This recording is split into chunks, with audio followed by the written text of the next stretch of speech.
Thank you. I really appreciate your enthusiasm because this is a very special night for me because it's my 10th comedy special. And I haven't been doing television for a while because I've been living and working in Las Vegas for the past 16 years. I know people say, why did you do that? Why did you live in Las Vegas? And you know what, I have to tell you, strangely, it's one of the only places a comedian can have a normal life. Isn't that weird? Because I took a car to my show and the audience took a plane. And since I haven't been very visible for a while, whenever I'm walking around, people, they kind of look at me and they think they recognize me, but they're not sure from where. And I can see their brains going and they're thinking, is she a math teacher who failed me in high school? Is she a meter maid who gave me a ticket? And finally, this one guy stopped me and said, I know you from television. And I said, oh, you do? And he said, yes, you were a juror on Law and Order. And I said, yes, I was, because you know what, I'm a people pleaser. I don't want to tell anyone they're wrong. And he continued on and said, well, I thought you were right. I also thought he was guilty. And I said, well, the evidence was overwhelming. And I continued on, and another lady stopped me and said, I don't want to insult you, but you look a lot like Rita Rudner.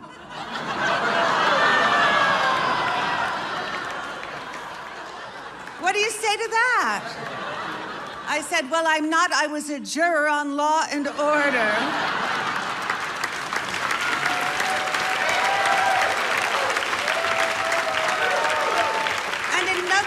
I wanted to stop traveling was I have a daughter, and my husband and I wanted to raise our daughter together. Strange concept. And she's 15 now. Yes, I have to say, it's not easy being a teenager. I kind of feel sorry for her. She recently sprained both of her optic nerves by rolling her eyes at me. And she used to listen to me. What happened to that? Now she only takes the advice of her peers. So I give her friend Isabella $10 a week to tell her to stand up straight. And boys are starting to come into the picture. That's going to be such a nightmare. She always had bad taste. Really, even in Gymboree, she liked the little boy with the low diapers. And all these things are going on in high school. The sexting? Well, I know.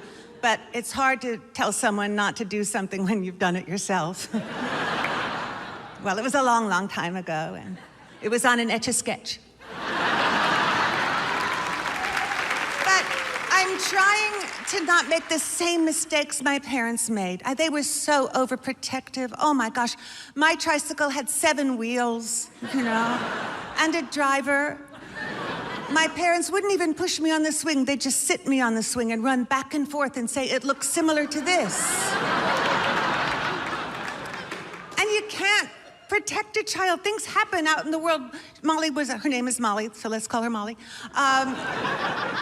She was about 8 years old. We're in a car, and the man in the car in back of me hated me because I was driving too slowly, and he was in a hurry, and it was so important that he get to the red light in front of me.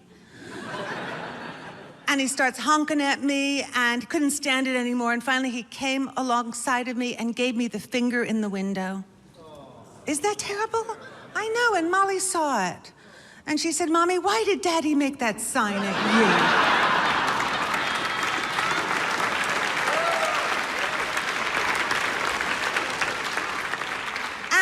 The mother-daughter relationship is always a little bit tense, but we get along great. There was one time I have to tell you about. We were in London because my husband, Martin, his name is Martin, so let's call him Martin. We were in London, he's English, and we were visiting his parents, and I had had enough. So,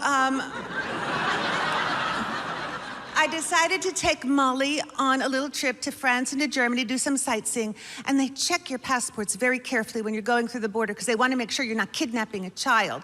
And Molly and I had just had a tremendous argument because she wouldn't put on her jacket because it's winter. Why would you put on a jacket? And she was so angry at me. And we're going through the passport control, and the officer looked at me and then looked at Molly and said, "Is this your mother?" And Molly said, "Yes." And he said, "Is she a good mother?" And Molly said, "No, I hate her." And the officer said, "You can go, you're her mother."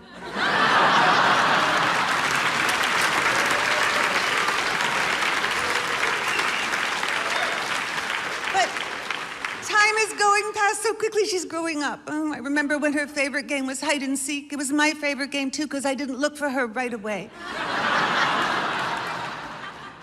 But she's in the 10th grade. High school's almost over. It gets so expensive. Luckily, Martin and I thought ahead, and when Molly was a baby, we put away some money for bail.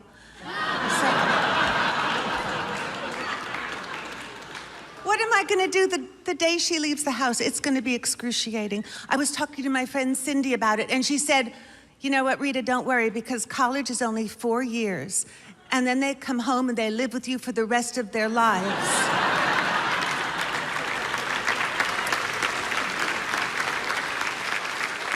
Because she has a son, wait do you hear? He went to Ivy League college, came home, lives in the basement, and he's a bouncer. Not at a nightclub, he just has a ball and he likes to bounce it. And there are gonna be no jobs anyway. I mean, what's Molly gonna do? I was trying to think what the world is gonna need in the future, and I think what Molly should be is a tattoo remover.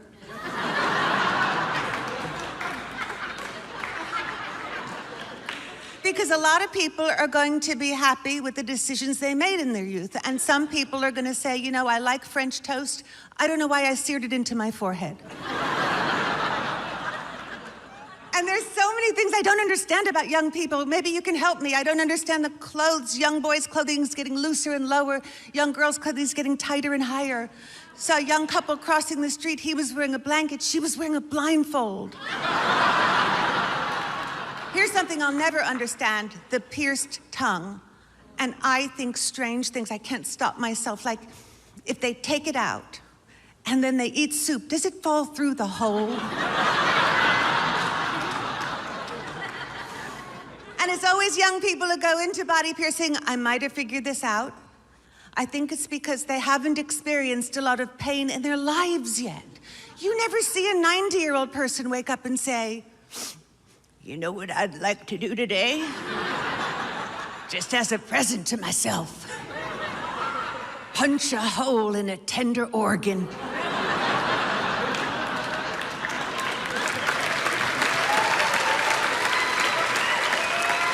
And I know tattoos are all the rage, and I would never get one, but you know what? Luckily, on my left leg, I have a vein in the shape of a ship.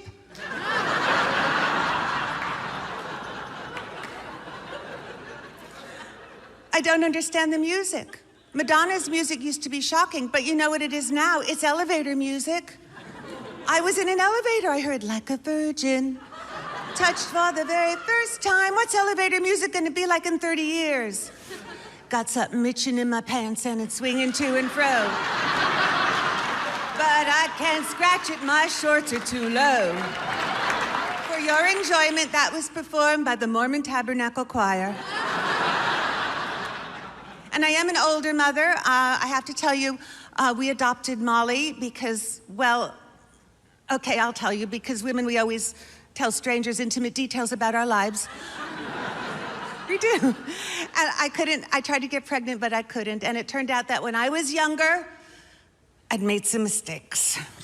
And I'd spent too much time in jacuzzis, and what had happened was that I had accidentally hard-boiled my eggs.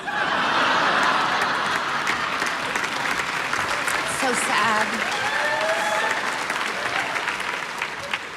And Martin and I discussed surrogacy. I went to a doctor and he explained the procedure very thoroughly. He said, "What I'm gonna have to do here is take the eggs out of a young girl and fertilize them with your husband's sperm."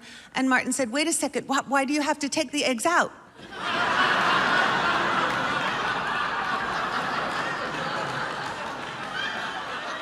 So we adopted. Yes, we did.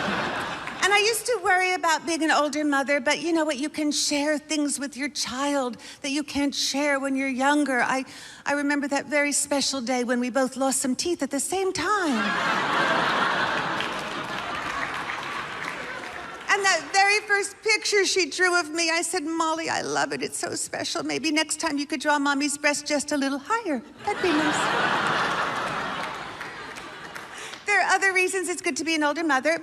Molly said, Mommy, when did you get your ears pierced? And I said, when I was 13. And she said, well, I want to get my ears pierced when I'm 12 because I want to do everything 1 year younger than you. I said, okay. She said, when did you get your first cell phone? I said, when I was 47.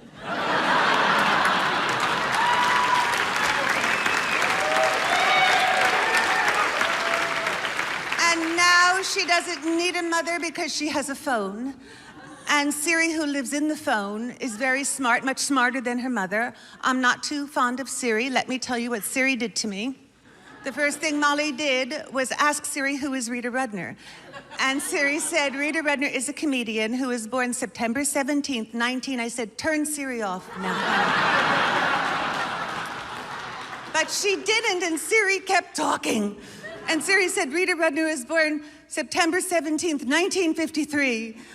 And I'll wait while you all do the math. Raise your hand when you have the answer. Yes. And I had been lying to Molly and to the country. And USA Today didn't find out, and Entertainment Tonight didn't find out, but Siri knows people. And Molly remembered, and Molly said, Mommy, you said you were born in 1955, and Siri said you were born in 1953. And I said, well, I guess I'm gonna have to tell you the truth, but please keep it to yourself, because not many people know this, but Siri has a drinking problem.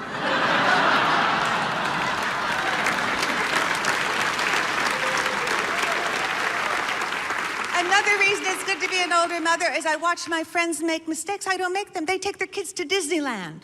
When they're 2 and 3 years old, the kids don't remember it. I waited till Molly was 10, and she said, Mommy, will you take me to Disneyland? And I said, I took you, you didn't like it.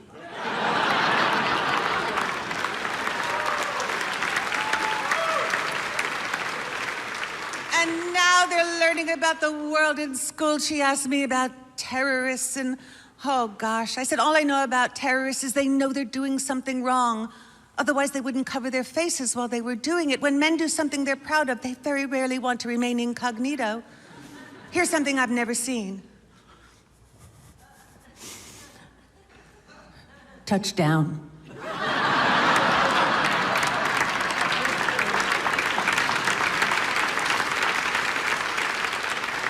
Can I tell you something about that joke?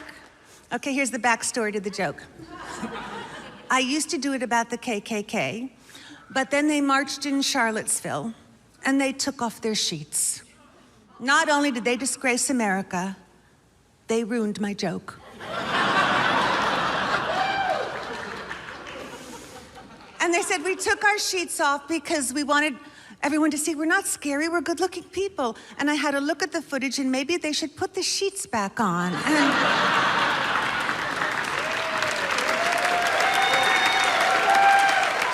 I have to tell you, I'm a little obsessed with the sheets. And I was wondering if wealthy white supremacists wear sheets with a higher thread count. Just wondering. Do lazy white supremacists wear the no iron? And in the winter, do they put blankets over their sheets? These are things I need to know. And I don't do a lot of politics in my act, but if we can't stand up against white supremacy and anti-Semitism, who are we? And who am I? However,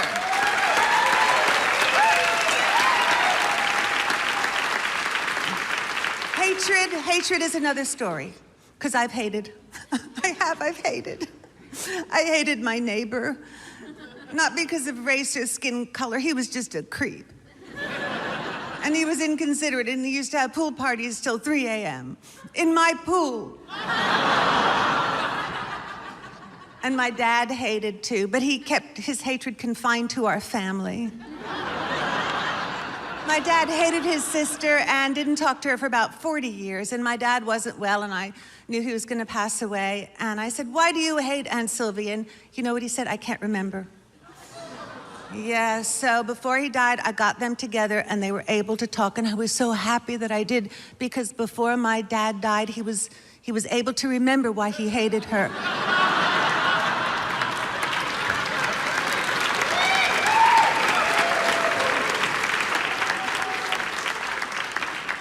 There are difficult conversations you have to have in your life. Oh, wait till I tell you. I'm watching the Animal Planet with Molly. You think you can watch the Animal Planet with your child? Oh no, all of a sudden a commercial comes on for, wait till you hear, catheters. Molly's 11 years old. "Mommy, what's a catheter?"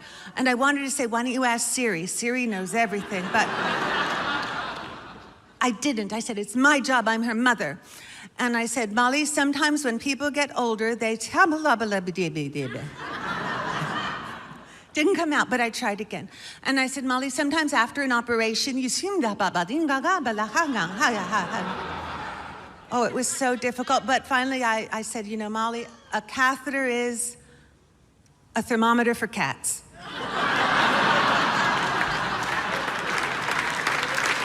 Best I could do. The world is changing fast, isn't it? I'm trying to stay relevant. I'm changing my name to Lady Haha.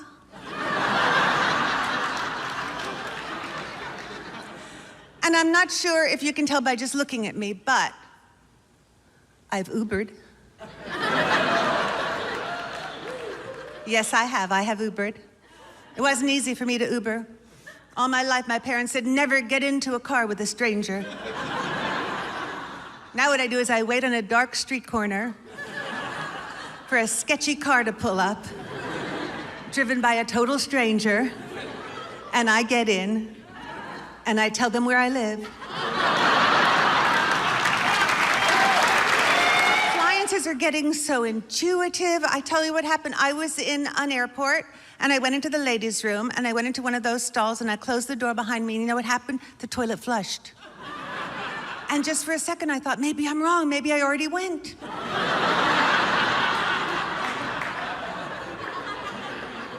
And did you know that robots are going to replace pets soon?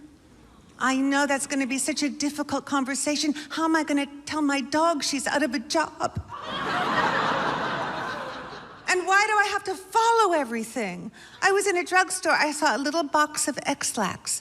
It said, "Follow me on Twitter." I know where it's going. I don't want to follow her.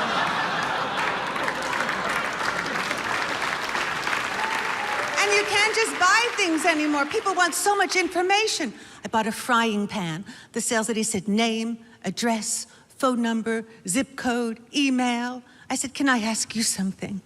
She said, "Yes." I said, "Are you planning to stay in touch with this pan?" She said, "No, but you can follow it on Twitter." I don't want... Why didn't anyone tell me I was going to have to memorize so many passwords in my life? Oh, are you feeling my pain? Because I feel yours. I tried so hard, and I got locked out of my own bank account because I tried to reset the password, and I couldn't remember my mother's maiden name, and then I did it wrong, and then it was going to be 4 days before they'd allow me. So finally, I had no choice. I had to hire a hacker. But now they have 1Password. It's a new app, and you just have to remember 1Password, and you put all your passwords underneath that 1Password. So I did that, and I forgot that 1Password, and... But there are all these new websites, too. Findyourfamily.com, that's a new website. Is there anyone here who thinks what they need in their lives is more relatives?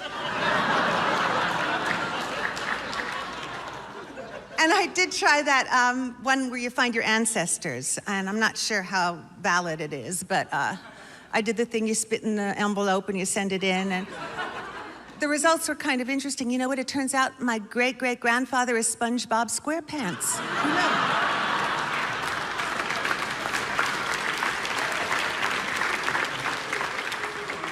And I recently had a death in my family. My phone died.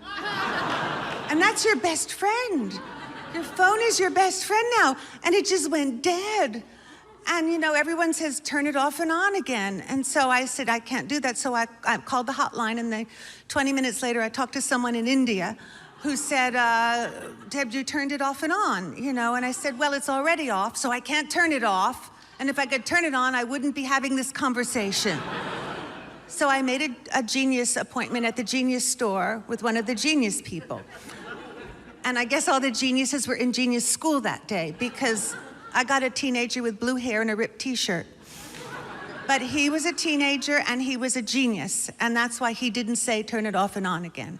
He looked at it and said, "Ooh, your phone's dead." And he went on and he said, "Oh, sometimes it happens." That's what he said.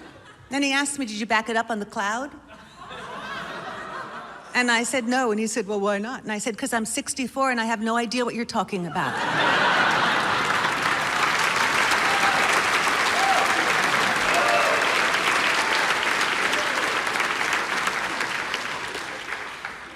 He said, "Well, you should have backed it up on the cloud." I said, "Stop saying cloud." And he said, "But the cloud." I said, "Okay, now get your mother on the phone." I guess he was a genius, because I walked in, I wanted him to fix my phone, and I ended up spending $800. And I hate not getting a bargain, because this is the time in the world where you can get such good deals. You go on eBay. You know what I got? Oh, I got the best deal on a pair of Eclipse glasses the day after the eclipse. And Costco, great deals there. And you can get anything at Costco. I got my flu shot at Costco.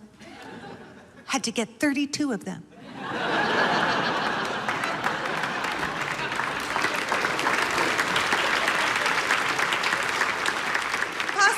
Everything. They don't stop. You know what they have now? They have Costco coffins. You've seen them, but you have to assemble them. And I was thinking, boy, your timing would have to be perfect, wouldn't it?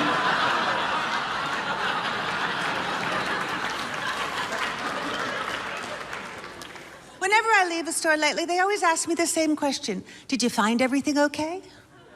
I always want to say, why, have you been hiding stuff? It used to be relaxing to walk in a mall, but no more because of the kiosks in the middle. The people are getting so aggressive. They used to first say, "Excuse me," then they started handing samples. I don't know if you've been recently, but now they're using tuna nets. And but I was walking around the mall, and you know what? I think I have spotted a gap in the marketplace, because all the dresses and all the store windows are so short and tight. I have decided to open up my own store. I hope you will all join me in shopping in Forever 51.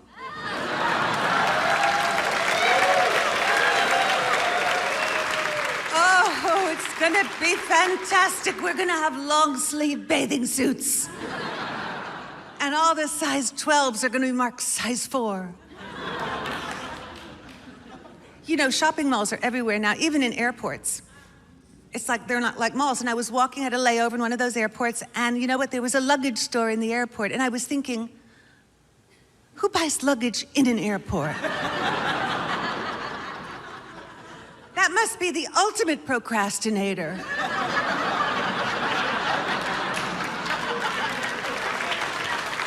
Well,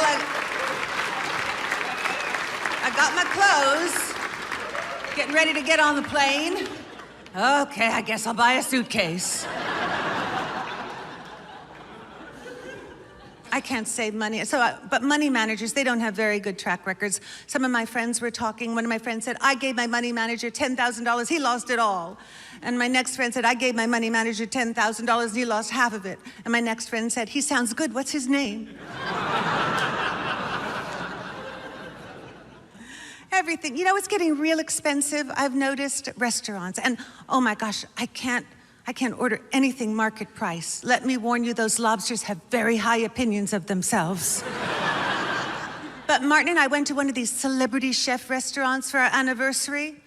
There was a Kobe beef steak on the menu. Wait till you hear this, for $150. I know, and Martin asked the waiter, why does this steak cost $150? And the waiter said, this meat comes from the happiest cows in the world. These cows have experienced absolutely no aggravation and no frustration in their entire lives. And Martin said, you mean to tell me that this steak cost $150 because it comes from an unmarried cow?